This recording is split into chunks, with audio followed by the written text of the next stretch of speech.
নবাব সিরাজউদ্দৌলা স্মরণ সমিতির উদ্যোগে বাংলার শেষ স্বাধীন নবাব সিরাজউদ্দৌলার সমাধিক্ষেত্র খোশবাগী নানা অনুষ্ঠানের মধ্য দিয়ে তার মৃত্যু দিনটি পালন করা হলো। শহীদ বেদিতে মাল্যদান ও 1 মিনিট নীরবতা পালনের মধ্য দিয়ে শহীদ সিরাজের প্রতি শ্রদ্ধা জানানো হয়।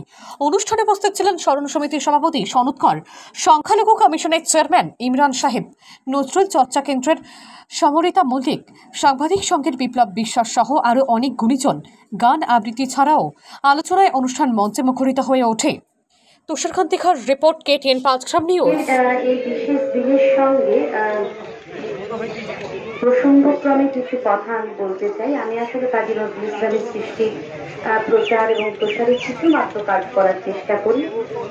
তো সেক্ষেত্রে আমার মনে হয় যে কয়েকটি কথা হয়তো বললে আজকের দিনে প্রাসঙ্গিক হবে।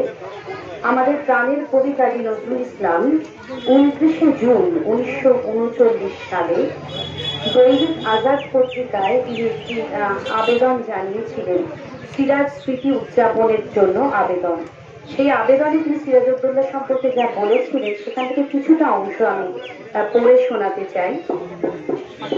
নজরুল লিখছেন, আমি জানিতে পারিলাম যে আগামী 3রা জুলাই সিরাজউদ্দৌলা দিবস পালনের আয়োজন চলিতেছে।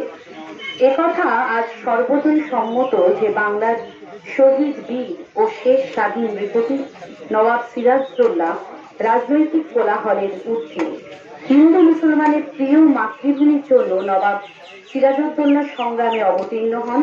সর্বোপরি বাংলার মর্যাদাকে তিনি ঊর্ধ্বে তুলিয়া ধরিয়াছেন এবং বিদেশি শোষণের কবল হইতে দেশকে রক্ষা করিবার জন্য আপনার জীবন যৌবনকে